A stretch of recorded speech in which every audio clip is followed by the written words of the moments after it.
La plática del día de hoy se titula Trabeculectomía fallida y vamos a enfocarnos principalmente en el diagnóstico o en la detección de la falla temprana de esta cirugía que de manera tan común se realiza en el servicio de glaucoma y cómo prevenir esta falla. La trabeculectomía, como cualquier cirugía filtrante, tiene como objetivo lograr una presión intraocular meta. Una presión intraocular meta se considera una presión a la cual se detiene o se disminuye la progresión del glaucoma. Si la cirugía que nosotros planeamos no logra esta presión intraocular meta, ya sea con o sin medicamentos, con ayuda o no de medicamentos, entonces de manera práctica la podemos considerar como una falla de la cirugía. ¿Por qué falla esta cirugía? Pues porque de manera natural está envuelto un proceso muy complejo que involucra a muchos tipos celulares y que se conoce como cicatrización. Este proceso de cicatrización está presente en todas las cirugías realizadas, no solamente en oftalmología, sino en el resto de las especialidades, pero en nuestro caso es algo con lo que tenemos que lidiar para poder considerar o tener una mayor probabilidad de éxito en estos pacientes. Es importante conocer en qué pacientes falla o qué pacientes tienen más riesgo de presentar una falla temprana en la cirugía. Y existen factores de riesgo muy bien conocidos y muy bien demostrados, desde factores de riesgo con un peso importante como los diagnósticos de glaucoma neovascular o glaucomas asociados a procesos uvéiticos, y factores de riesgo que no se consideran tan importantes, pero que tenemos que tomar en cuenta, como el uso crónico de medicamentos hipotensores, la raza del paciente y algunos otros que podemos ver en este cuadro. Una vez que hemos operado al paciente y que lo tenemos en la lámpara de hendidura, ¿qué es lo que tenemos que evaluar? Son varias características que tenemos que tener siempre en mente para poder nosotros planear un tratamiento adecuado postoperatorio.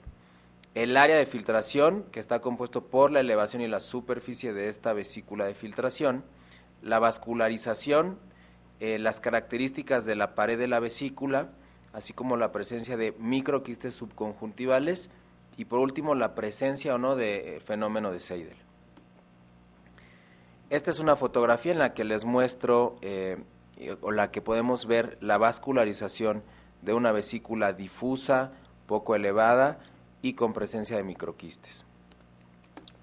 En cuanto al área de la vesícula de filtración, les comentaba que está compuesta por la elevación, es decir, la altura de la vesícula y la superficie o la extensión de la misma. Una vesícula extensa, elevada, nos va a condicionar una mayor cantidad de humor acuoso que está en contacto con el tejido subconjuntival y por lo tanto una mayor extensión del área de filtración, una menor presión intraocular y un mayor éxito en la cirugía. La vascularización, un truco importante aquí es que nosotros tenemos que comparar la cantidad o la intensidad de vascularización en el lecho quirúrgico con el resto de la conjuntiva.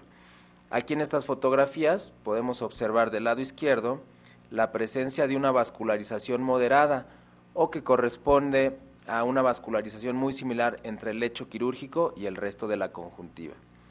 Y en el lado derecho una vesícula avascular, es decir, con una ausencia completa de vasos sanguíneos, bastante delimitada y con una pared muy adelgazada.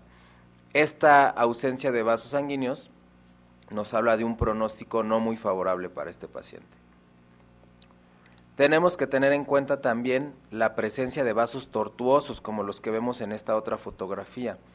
La presencia o no de vasos tortuosos nos indica que el proceso o el fenómeno de fibrosis se está llevando a cabo sobre todo en estas áreas y se vuelven tortuosos los vasos porque hay una contracción del tejido cicatrizal.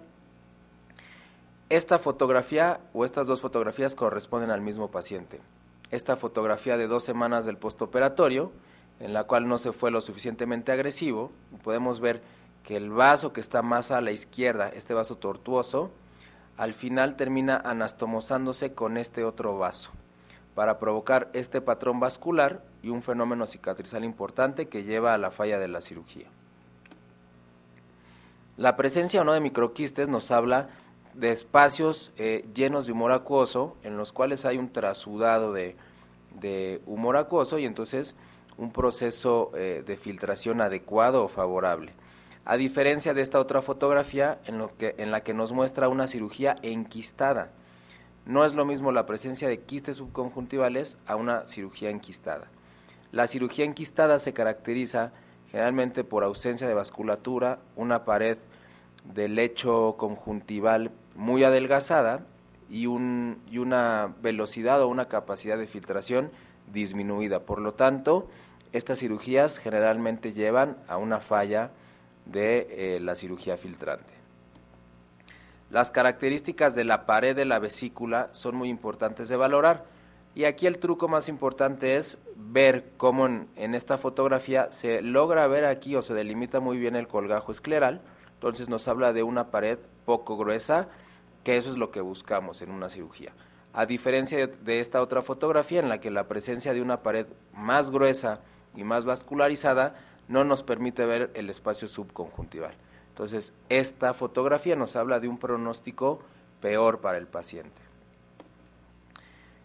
La presencia de tejido cicatrizal es siempre en todos los pacientes.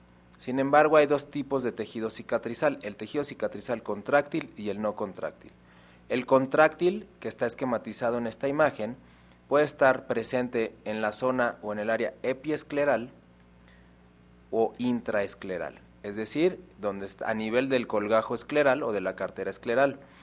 El tejido cicatrizal contráctil es el de peor pronóstico porque esto lo que va a provocar es una contracción y una adherencia de los tejidos adyacentes, es decir, en este caso del tejido conjuntival y de la cápsula de Tenon con la esclera. O en su defecto, si está presente en el área de la cartera escleral, la adhesión o la adherencia del colgajo escleral con la zona inferior o adyacente a este colgajo, lo que va a provocar una obstrucción del flujo del acuoso, como podemos ver en esta fotografía. Y en este otro esquema vemos el tejido cicatrizal no contráctil. Este tejido cicatrizal no contráctil es un tejido cicatrizal más grueso, pero tiene la característica de que este no produce una retracción del tejido. Sin embargo, como tiene un grosor aumentado, va a impedir la difusión de humor acuoso. Por lo tanto, el aspecto clínico va a ser como el de esta fotografía, que es una vesícula alta, muy gruesa y con baja capacidad de difusión del acuoso. Podemos ejemplificarlo mejor con ayuda de este estudio de ultrabiomicroscopía, en la que vemos que a pesar de que el paso del humor acuoso es libre, es decir, está patente la cartera escleral, el grosor de la pared del quiste no permite que este humor acuoso difunda a través de este tejido y baje la presión intraocular. Entonces, la presencia de acuoso en un quiste, mejor conocido como quiste de Tenon, nos habla de un mal pronóstico para este paciente. Esta es otra fotografía en la que nosotros apreciamos una pared muy gruesa en el quiste del lecho quirúrgico y la presencia de humor acuoso. Sin embargo, este humor acuoso no ha difundido a través de este tejido por el grosor del propio tejido cicatrizal. Cuando nosotros tenemos la presencia de una vesícula plana y gruesa, tenemos que descartar el origen de la obstrucción y generalmente se da a dos niveles. Uno, a nivel del colgajo escleral o de la cartera escleral, y a nivel del ostium de la cirugía. Entonces, para nosotros poder valorar el ostium de la cirugía es indispensable realizar una gonioscopía en estos pacientes. De esta manera nosotros podemos ver si la cirugía o el ostium de la cirugía está ocluida por tejido iridiano o simplemente por alguna red fibrosa que se forma en el ostium y que impide la salida de humor acuoso. Si llega a estar ocluido el ostium, no por tejido iridiano, sino por la propia cicatrización, se puede hacer un tratamiento con jack láser que se conoce como punción, como goniopunción, perdón. Pero si existe tejido iridiano o sinequias anteriores que obstruyan el ostium, el tratamiento sugerido es la cinequiolisis con láser de argón. que consiste en realizar una serie de disparos en el tejido adyacente iridiano, de tal manera que logremos una contracción de estas sinequias y resulte en la liberación del ostium y entonces permitamos nuevamente la salida de humor acuoso. La cicatrización temprana, que está considerada dentro de las primeras 2 semanas, es algo con lo que tenemos que ser muy agresivos y una vez más tener en cuenta todas estas características de la vesícula. El manejo de estos pacientes incluye no solo medicamentos como los antiinflamatorios esteroideos o no esteroideos, sino la aplicación de masaje, de suturolisis, el empleo transquirúrgico o postquirúrgico de antimetabolitos y de antiangiogénicos. Sin duda, el principal línea de tratamiento es el uso de antiinflamatorios y esto va a depender mucho del uso, de la preferencia de cada médico en el empleo de antiinflamatorios esteroideos o no esteroideos. Y aquí hay una controversia que se ha suscitado a través de los años, en los que algunos médicos recomiendan el empleo antes de la cirugía y otros no lo consideran así. Sin embargo, existen casos como en esta fotografía en los que la conjuntiva vemos que está muy inflamada, que hay una reacción ciliar importante. En esos casos vale la pena considerar el empleo prequirúrgico de antiinflamatorios. Y otro punto a detallar es cuánto tiempo después de la cirugía vamos a usar estos antiinflamatorios. Y como está demostrado, el proceso cicatrizal tiene una duración en una etapa aguda de 2 semanas y una etapa subaguda o crónica de hasta 3 a 6 meses. Por lo tanto, es recomendable el uso de los antiinflamatorios, ya sea no esteroideos o esteroideos, por lo menos de 2 a 3 meses después de la cirugía. El masaje es una maniobra que se debe recomendar las primeras 2 semanas y que va a ser de gran utilidad para detectar ciertos problemas, como la permeabilidad del ostium, es decir, si no está ocluido el ostium, para saber qué tan apretadas o no están las suturas del colgajo escleral y para valorar las características de la pared de la vesícula. Es decir, nosotros podemos realizar un masaje en una vesícula plana, difusa, como en esta fotografía clínica, que al hacer el masaje se eleva y amplía su área de filtración. Esto nos habla de un buen pronóstico o de una buena filtración de humor acuoso. Sin embargo, muchas veces hay que tener cuidado porque al hacer el masaje se pueden presentar complicaciones como esta.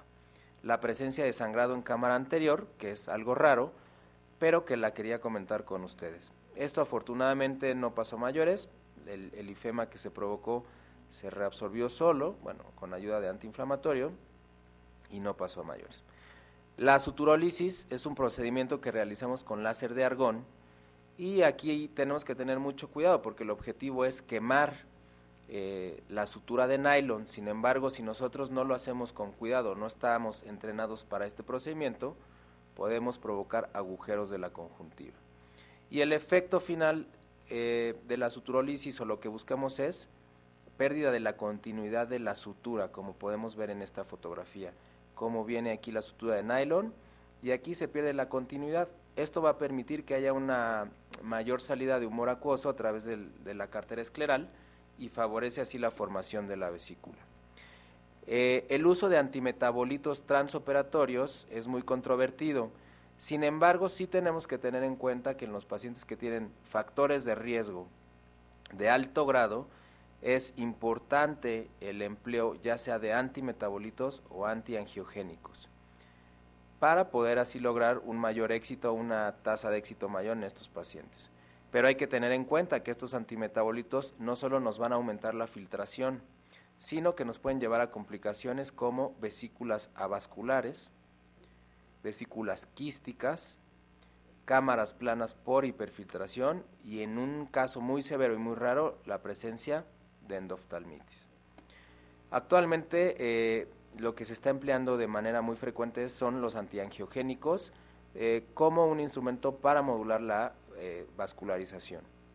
Esta es una fotografía de un paciente a las 2 semanas de posoperado. Vemos la presencia de una vasculatura importante, la aplicación de antiangiogénico y al mes cómo disminuye de manera importante estos vasos sanguíneos. y se puede asociar a la maniobra de needling, que consiste en romper todo el tejido cicatrizal subconjuntival con una aguja, como en este paciente de las 3 fotografías inferiores, en donde vemos una vesícula difusa formada. Sin embargo, aquí empiezan a aparecer vasos sanguíneos que no nos favorecen en nada, que nos hablan de que hay un proceso de cicatrización activo, y después de hacer needling y aplicar antiangiogénico, el aspecto final. La presencia o no de Seidel es importante, ya que este fenómeno puede estar presente en el lecho quirúrgico, sobre todo en las trabeculectomías base fornix, o como trasudado en vesículas avasculares. El tratamiento es discutido y sobre todo hay 3 maniobras que se pueden hacer, como la colocación de lente de contacto que cubra la zona por donde está el Seidel, el parche, o sea, es decir, parchar al paciente y lograr una cicatrización de manera natural, o en algunos casos aplicación de láser de argón en la zona donde está el Seidel, para de tal manera lograr una inflamación en la conjuntiva y un proceso cicatrizal.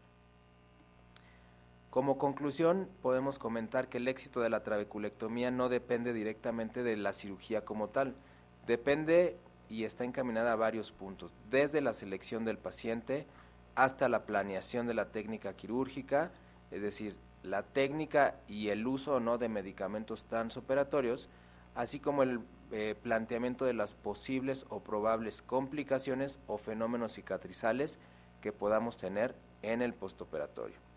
Muchas gracias por su atención.